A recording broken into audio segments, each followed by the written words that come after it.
All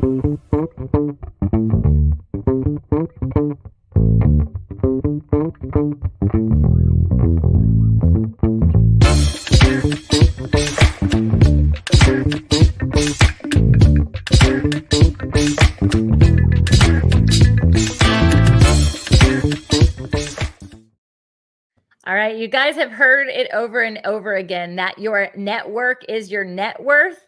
But Dedee Cai, who is on the show today, says your self-worth is your net worth. And I'm like, yes, we need to learn about this because a lot of people negate that portion, especially when it comes to networking, when it comes to our own mental, emotional, relational, physical, financial health, especially spiritual. So I am so excited for you guys to learn from my friend Dedee Cai. Dedee, thanks for being on the show today.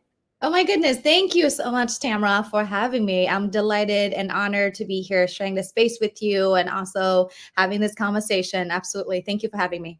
Absolutely. You guys are going to jump into the backstory of where did Fit to Profit come from? Tell us a bit, Dedee, about your own kind of spiritual, financial, all these things that you're really passionate about that you've coupled together uniquely. Tell us about where that emerged. Oh my goodness. So just like every single first generation immigrant I know, we have a path that we were supposed to follow. So I was supposed to go to school, do really well in school, and then ultimately find a job. And there I go. That's how the American dream is meant to be built. And I did exactly that. Every step of the way, follow the path. And I found myself graduating and landing my very first corporate job. And very quickly, within the first week, I looked around and realized, wow, I just don't belong in a cubicle setting. Yeah. Why does it feel like a prison? Yeah. Like, this is where I'm supposed to get tenure and stay and retire. No, thank you. Yes, and I think I was just looking for happiness, and I have to say, unfortunately, the team that I was on, everyone was miserable, and I quickly left within 6 months. That's a lot of people don't take that leap of faith. So good for you. Yes, and I did. And right around the same time, my mom actually had an opportunity. She wanted to transfer some of her salon businesses and wanted to do something brand new, and staying in the service industry. And she had asked me to see if I would want to be her business partner for a restaurant business. So then I said, wow, maybe I'm not meant to work for someone. I'm going to give this a shot with working for myself. Perhaps this is the American dream. So put all of our life savings into opening the restaurants, and from scratch, you name it. It was just land. We had to put the building up, put everything into it, the lights, the electricity, the water, the permits, you name it. Like we built it from the ground up. Wow. So it was a beautiful experience. My first time ever opening being in business, first of all, and then building a brick and mortar. So it was a big deal. I really, really loved it. 3.5 years in, we were that hole in the wall. No one, that everyone knew. And I knew every single person that walked through that door or calls on the phone. We really created that small community that I really, really love. And very quickly, though, within the first 3 years, we were profitable right away, and everyone knew us, and everything looks great from the outside.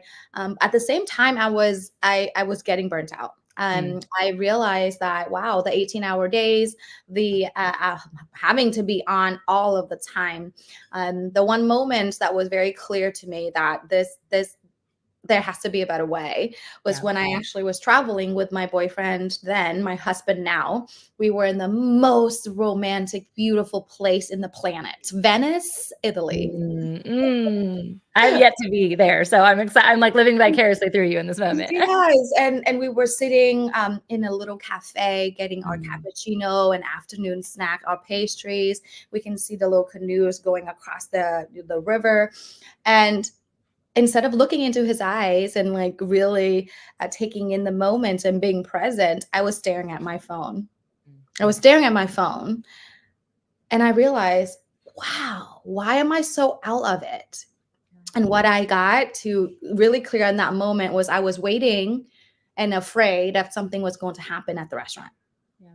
That a shoe was going to drop. I don't know. The building's going to burn down. I don't know. Like my crazy mind. And that's when I realized, I was like, I looked up at him. I was like, you know what? Maybe this restaurant thing, or this brick and mortar thing is not my thing either. But of course, my ego at the time, and I was like, okay, I can't be failing twice in a row. No, you're like, nobody would take me seriously. Right. I can't work for someone and I can't even work for myself. Like, what is happening? Yeah. Oh, but then I knew that there was that I have to figure out a better way. There has to be a better way. So long story short, I came back, had a long couple, like 3-4 months, to trying to figure out how I was going to have a conversation with my mom Yeah. about not renewing the lease. And but it went fine. I actually had a greatest conversation with her and realized for the first time that she actually does love me, right, unconditionally, because she was just like, hey, we did this or because I wanted something for you ultimately. So if it's not something that you love doing, I'm okay with that. Wow. And it was such a relief. And yeah, we sold the restaurant, and basically I stepped away with starting a new life. My boyfriend then proposed, and we were getting married. Yep. And so yeah, life was like turning a new leaf, right? Like it's really taking the next step where I envision, okay, I get to really decide now for the first time, do something I want to do. Up until that point, you hear, I was doing everything that was planned out for me, even including starting that business, because my mom asked me and I said yes. But ultimately, at the end of the day, I really did it for her. Sure. Right. And so, yeah, I realized, wow, I'm going to once and for all start centering in on myself and figure out what I want to do next. And honestly, I just felt really lost as well. Having failed twice in a row, not knowing really what I'm going to do with the rest of my life.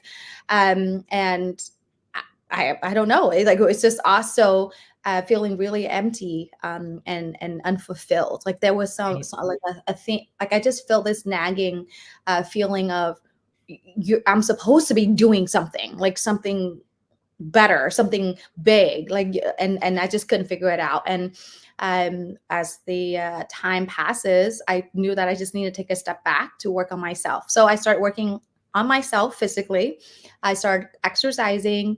I started learning more about health and wellness, which got me into learning about holistic health. I got certified to be a holistic health coach. Was when I discovered this whole coaching industry. Yeah. Yes, and everything came full circle, because when I was in school, I also have a cognitive psychology background, and I actually wanted to be a therapist, but I chose starting a business with my mom instead of going to medical school. So then I said, no, this is exactly what I want to do, but even better, because I didn't have to spend that many years in school. Yes. Now don't even have to write prescriptions, and I get to talk to people about their problems and help them solve them. Yeah. Okay, let's do that. So good. So I had an idea that yes, I'm going to start a business doing that, because it was close to what I thought at the time meant to be doing. Yeah. And I wasn't sure, to be honest. Yeah. But my boyfriend then proposed, and I said yes. Obviously, we've been married now for years. And unfortunately, and tragedy happens, right? Like when you're on the up and up, I guess, you have to feel what life has to hold for you. Is I also lost my best friend to suicide the same week. She was supposed to be one of my bridesmaids. I can still remember the phone call I got from her boyfriend. But we buried her July 4th, and our wedding was July 7th. Wow. I specifically share that story as it's connected to everything that I do now, right? I did everything trying to fulfill someone else's expectation of me. I just tried to fill this void that I felt inside. Remember, I said I felt like kind of broken and empty a little bit. Well, her death really actually got shed a light on my own life. I was actually suffering from the same in silence. Wow. Yeah. And honestly, Dedee, I think there are so many people who are listening to this. This is like wildly relatable, right? This is where they're actually even feeling the same thing now, or they can pinpoint. I'm in a space where I can pinpoint exactly what that felt like. And I can see it because I've walked through it. I can see it in other people. That's like that compassionate heart, that empathetic lens. And so I'm prayerful, even as people are listening, that they're able to see that there is hope in this conversation, that's where Dedee is about to bring us into. Yeah. But to also know that there's a huge necessity for us to be open and honest about those feelings of depression, of unworthiness, of feeling lackluster in your life, of not feeling like you're doing anything that brings you passion or purpose. And that place of stagnancy, I think stagnancy ultimately leads to death. And so I'm grateful to hear that, like, this was a wake up call, as painful as that wake up call was. I'm experiencing a painful wake up call in my current life. And I know that it stinks. I know that people want to run away from it. And yet it's something that you have to go through. You've got to go through, because I promise, as you're about to share, I can only imagine what's on the other side of it, just from what I know on, and it's not all perfect, but from what I do know, I'm like, oh my gosh, people need what it is that you offer. Yes. And so that was the moment. So then I said, first and foremost, I vowed to myself that no one should ever have to go through what I went through that week. And then secondly, now knowing what I know, I have the responsibility first to heal myself. Yep. And then from that, I got into deep learning about myself with the emotional side of things, which is mental side of things, and completely revamped my whole life. And really, for once and for all, started working on myself. What I realized why I was so depressed, I was so hollow, I always felt really broken, is because I didn't see that I was even worthy of a person to live in the first place.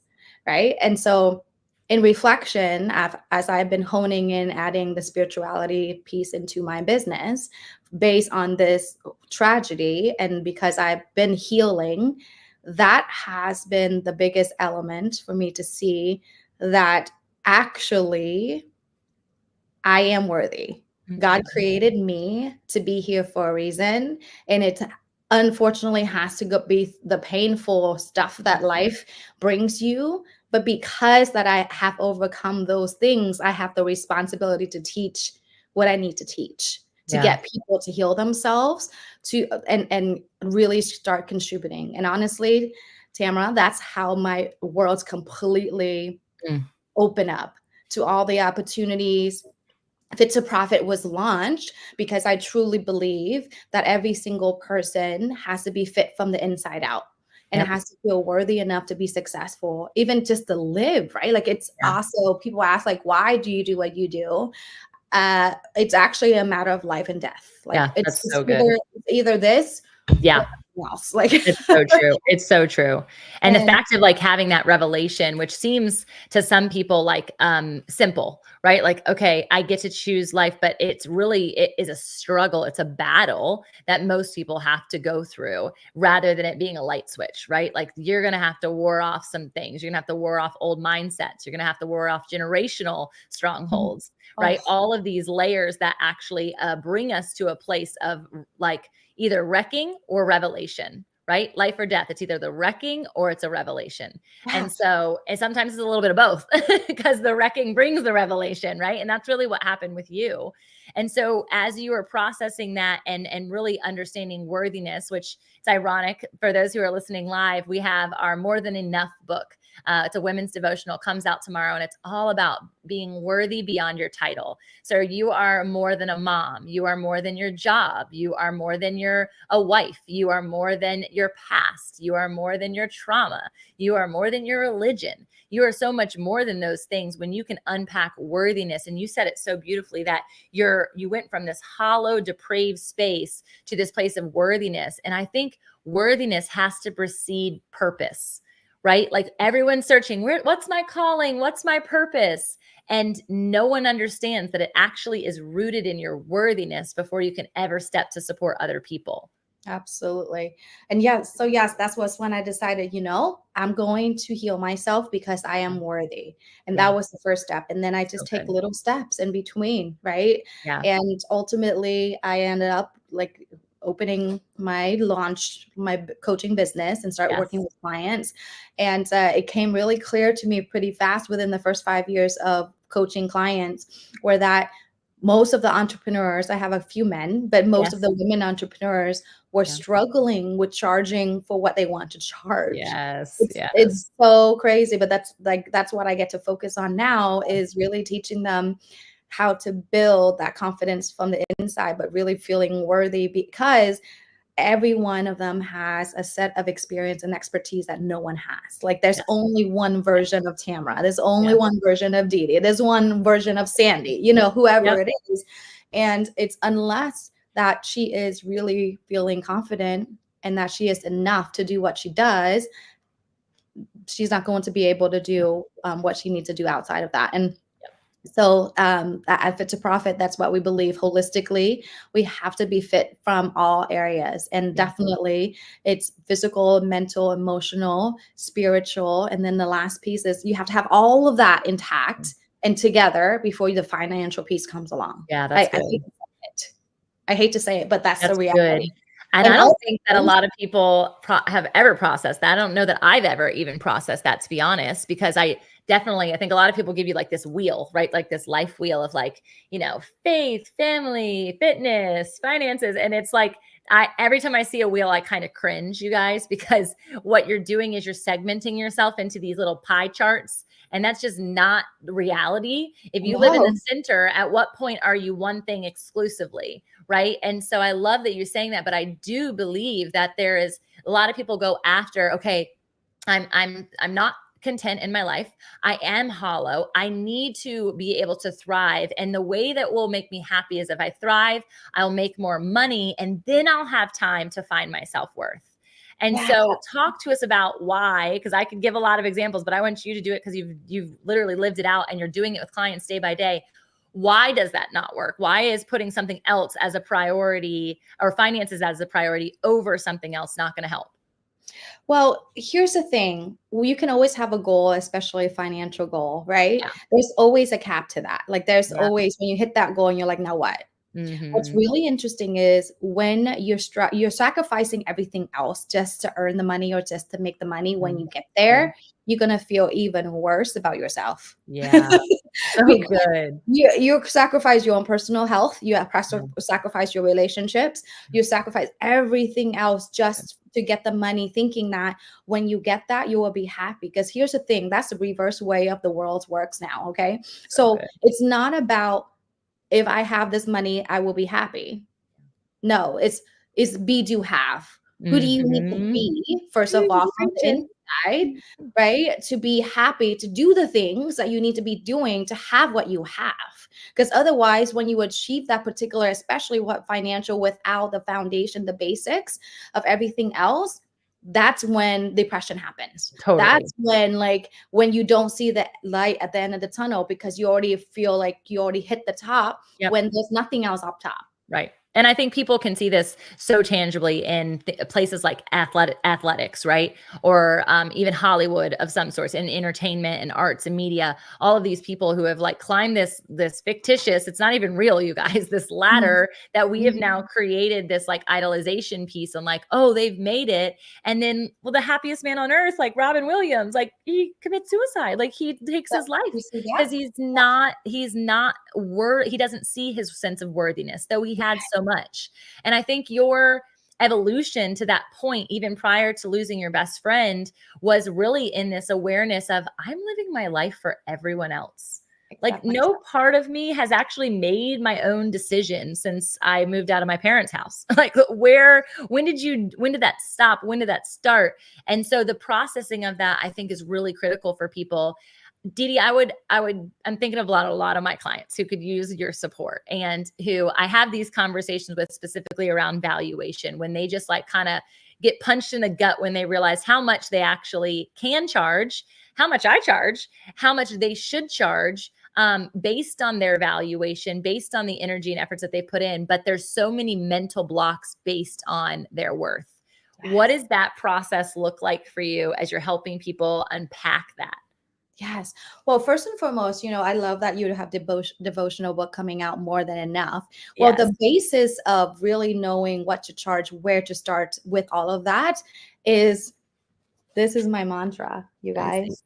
I am enough. Yes. Yes. Enoughness. That's the starting place, right? Before you get to I am more than, you have to start with the grounding place, the neutral place of, no matter what, that you are enough. I am enough. I am. right? Yep. And truly, like the Robin Williams the, example you use, and even so many other celebrities, so many other, billionaires Yeah. who, we heard bad news after facts because they have achieved that level of success, but there's not a match to how they feel about themselves. So they don't feel deserving of that Yes. success. So there's Yeah. always a gap that they're filling. And that's why there's a hollow Yeah. space, there's an empty space that Yeah. they're trying to fill with, materials Everything. or like Yeah. other things. And so for us is really coming back down to I am enough. Let's Yeah. start there. Yeah. And then really zeroing in on, just like how you've heard my story, what is your life? First of all, we start, like, before we even talk about professional, I always ask, what have you experienced in life? Mm-hmm. Right? Like your experience, anyone's experience, especially any trial and error or like any tragedies and things like that. And if they're Yes. on the other side of that, Yep. that is experience that is Yes. invaluable. Like we can Yep. teach already from that. Totally. Then after that, we go to the next tangible item of like, do you have any credentials, right? The letters behind your name, any trainings and Yep. things like that. And then what do you have in terms of your professional experience? But ultimately, I have also some stay-at-home moms who started business from scratch too. Yeah. They're like, I don't have any skill set. I'm like, let me name you 10 things Yes. That you do today. that stay-at-home moms can transfer over. Let me tell you Yeah. this: multitasking, Yeah. time management, setting boundaries, Yep. delegation. Like, I mean, just to name a few, right? Like, So that's good. why oftentimes my clients are not like overlooking Yeah. because of like their mentality of not feeling good enough. Right. So no matter what kind of experience they have, I even also have clients who graduated from Yale and, Yeah. Harvard, things like that. And they're like, no, I only should charge $1,500. Yeah. You pay how much? $200,000 for your certificate, Yep. right? Yep. Like, how about just take that tangible thing and divide it by the 8 years that you were there? Yes. Let's figure that out. Let's do Yeah, that. Yes. Yeah. that should Simple be at math. least the basis, like Yes. the lower. I'm so passionate about this. As you can see, like I'm so fired up about this. It's like Likewise. start there. Yes. Don't look at what everyone else is doing. What Yep. is your experience, life experience to start with? Then what is your training? And then what is your set of experience that is transferable no matter what it is that you're doing? Yeah. Over. Yeah. That's what we start with. Then we ask the question of like, what would be the value at the end of that? Yes. Yes. Right? Because the value, especially if you're teaching from experience, if you're saving someone from the heartache and the pain, the time, the energy that they are going to need to spend the time in, it's going to cost them so much more. Yeah. It's going to Yeah. cost them so much more. So what is the value to that? And okay, if they can learn that tactic, that strategy, and actually apply it, what is their life going to look like after that? Right? Yep. People are like, oftentimes people are really so just drawn to the number and the face value of your service, but it's beyond that. And Totally. I can go as far as saying, what would their family members, how would they Yeah. benefit? Yeah. Right? I 100%. mean, I'm able to do what I'm supposed to do right now in my business, so I can send my kids to, certain Yep. type of school, certain programs, Yes. extracurricular activities. Look, Yep. the benefits of that. Oh my gosh, thank you to my coaches and Yeah. mentors and people that I paid, So good. and it's like upward of thousands of dollars. But Right. that is what most women entrepreneurs are not seeing. Right. Well, because they don't see their own value first and Yeah. foremost. So they Yeah. can't see beyond that.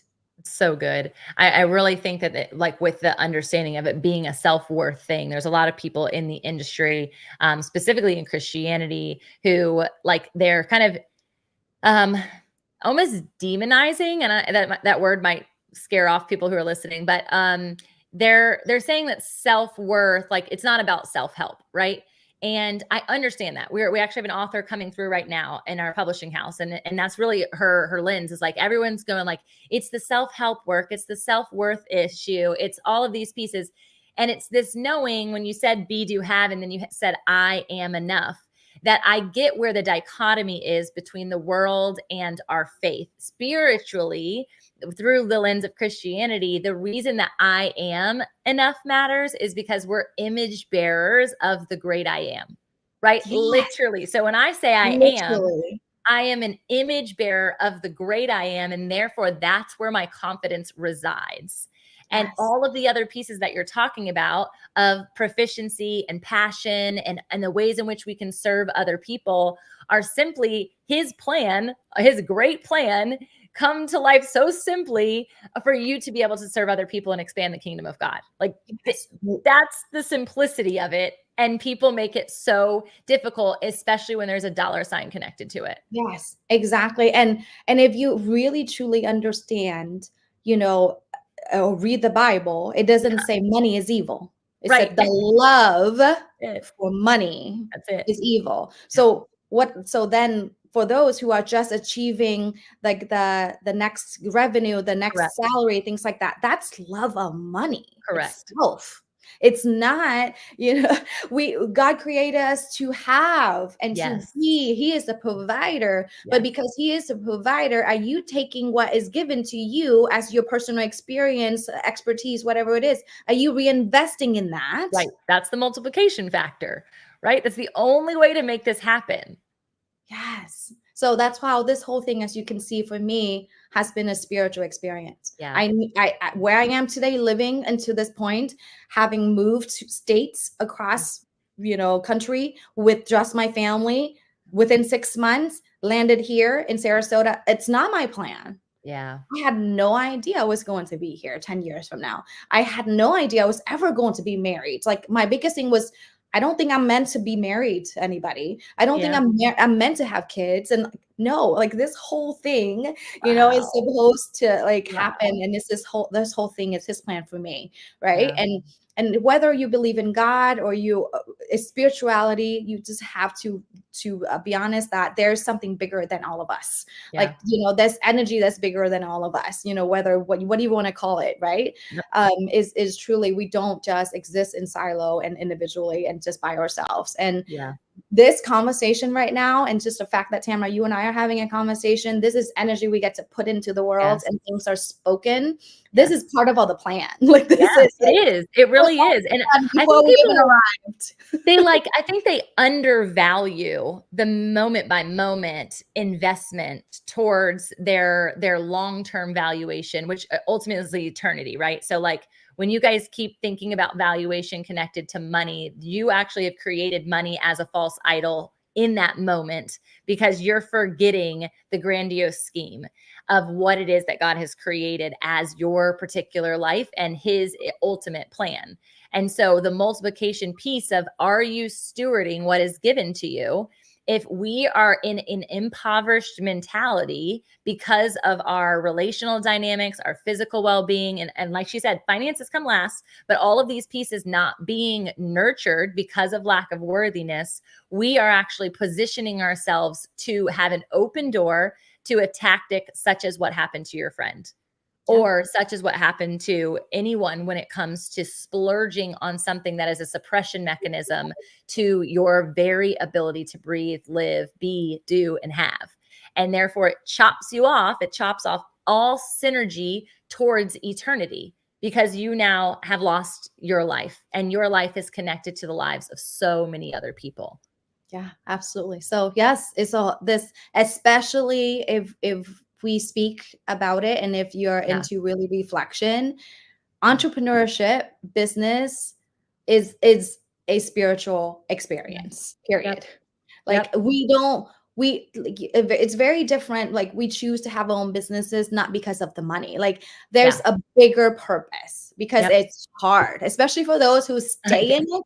For those who stay in it and day in and out, day out, like who have failed and failed and failed again, dude, it's not money. Yeah, Like it's if anything, not. No, I, that's so like true. That's a great analogy. yeah, I have been in debt, like, and Yes. and I just kept going. Yep. It's not. Well, and I It's think not money. there it also goes back to like um, valuation and satisfaction, right? And people want to have the satisfaction and the contentment and the comfort so quickly that they're not willing to press past the almost that lack. And I don't say lack like lack mentality. I mean like the depravity, as you were saying, of like whether it's financially or even relationally. I remember that I had a season where I was letting go of all of these toxic relationships. Yeah. And there was a season for me to get to the abundance of friendships and the depth of community that I have now, where I was depraved of connectivity. I was depraved of rich friendships. I was in a place of valley, if you will, connected to who am I supposed to dwell with? Who are these people that I'm supposed to walk life with when I don't trust, or all of these other elements that were happening?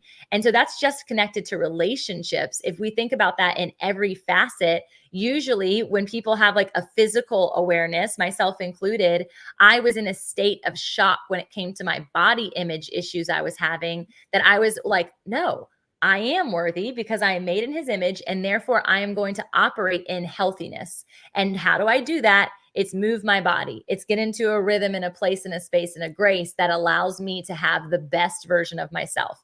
This is where that self-worth understanding comes into play. Not to ignore it and say, you know, God's going to fix everything. Yes, God partners with us. He Yes. partners with us to do his will in the earth. And so it requires us to show up. Absolutely. Exactly. So there's like he has a plan, but we are the one that have to be pursuing that plan with Yeah. him, right? Like Yes. it's the same. It's yeah.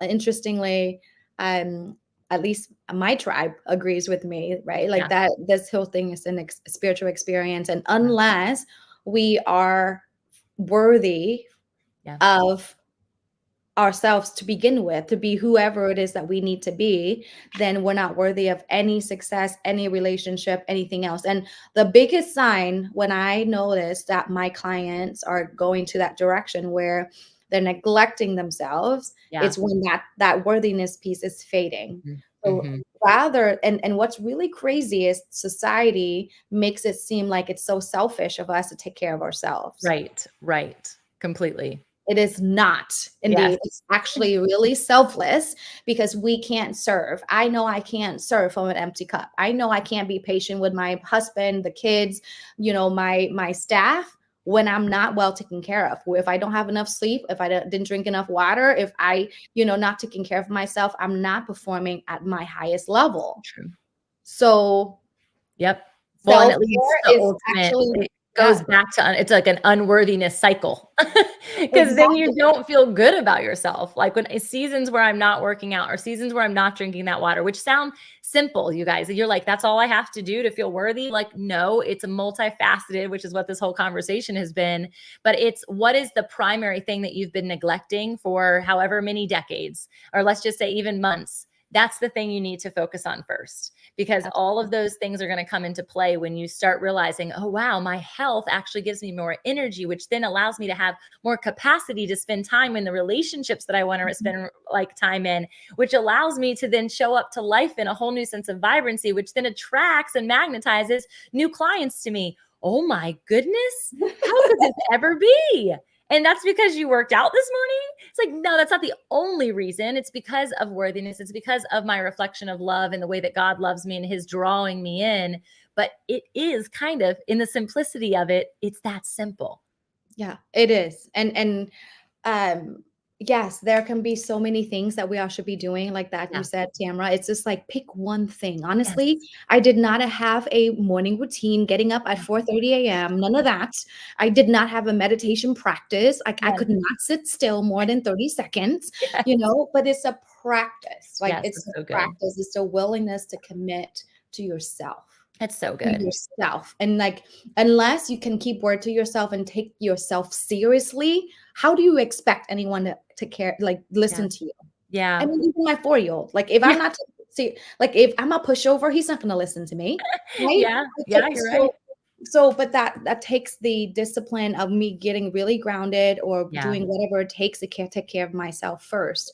Yeah. And we cannot be serving from an empty cup. Like it's just not possible, Yeah. especially because we're humans. We're not robots. Like we are built to Yeah. be. It completely. And I think that was actually one extra layer that I think is important to be noted here, connected to worthiness, is also like trustworthiness, right? Like trusting ourselves and actually listening to ourselves, right? Are we listening to our bodies? Are we listening to the discernment of the Holy Spirit when he says, stop doing that? But then we keep doing that for the pleasure of somebody else because we're people pleasers, right? And there's so many different layers that if we just got quiet, again, self intention that we would be able to actually hear. But Dedee, you and I both have been guilty of living our life at a supersonic speed for everybody else, and we can't hear ourselves. And so that's a practice in and of itself. Start there. Start with just like taking a calm break long enough to hear. Because if you can hear the Holy Spirit, everything will change. And you already know what to do. I think that's one of the biggest things I see with clients all the time is like, I just want clarity. I just really need clarity. And I'm like, well, have you prayed about it? Or have you already been told multiple times, but you just haven't said yes to it? And so let's look at what that looks like from a compass perspective, because compass and clarity come with you activating, then more clarity comes after said activation. Oh, this does feel good. Oh, this is the direction in which I should go, right? Mhm. So I think that idea of the robot where you're saying like there's a robot's not going to do that thing. Robots can't trust themselves. There's no trust in there. They're just programmed. We are Mhm. not programmed in the same way until we've surrendered to the one who created us. So I just think about the programming piece, the trusting ourselves enough that we can trust God, trusting Yep. God enough that we can trust ourselves. It's a Yep. big full Absolutely. circle experience. Yep. Faith. Yep. Faith always only really starts with yourself. Like I honestly didn't know about God. I'm Yeah. also a very baby Christian, Yes. I but love initially I had to learn to build my self-worth by trusting myself. Yes. And when I started trusting myself and then the little steps and then I started hearing what I needed to hear, the messages and the guidance that I needed to hear. But first and foremost, start when in doubt, start with yourselves. Like, are you really standing for who you need to be and want to be, or are you doing something from with the outside pressure of what you're supposed to be doing? Yep. Yep, man. And I hope that as people are listening to this, they're realizing that this can be more simple. It can also be amazing support to have somebody engage in this conversation with you to help you see your blind spots, which is what Dedee does, right? Like that's literally what her role is as a support, as a coach, like you can call her whatever you want her to call her. She doesn't probably care, but she's trying to bring you in from fit to profit with intention, and it has to start with self to do so. So self-worth is your net worth, and you have to start there. And I just would really encourage you to partner with someone like Dedee to be able to do so. It's been so awesome having you on the show. I want everybody to be able to get her downloadable, her freebie, which is going to be a support to understanding your own profit and your assessment of what that looks like now. We have a lot of synergy in I have a profit identity quiz, which I would love to take yours and you take mine, and we'll give each other some feedback, because I love learning more about myself because it helps me be a better servant to other people. Absolutely. Yes. Thank you. Indeed. And thank you for creating this space. Thank you for having me on with this conversation. I think it's definitely important for others to realize that ultimately you get to be responsible for all of the results that you ever want to achieve. Mm-hmm. Right. And that keep up the faith. That's the only thing that is going to be able to withstand the time. Yeah. Amen. Amen. All right, y'all. Be sure to connect with Dedee Cai on all of the places. You'll see the links below. Share this out on social. She also has a book for those who didn't get to hear about that or haven't taken a look. The Overcomer: Conquer Your Fear to Achieve Your Goals. It's all on her website, fittoprofit.com. Thanks for tuning in. Thanks for being here, Dedee. Thank you.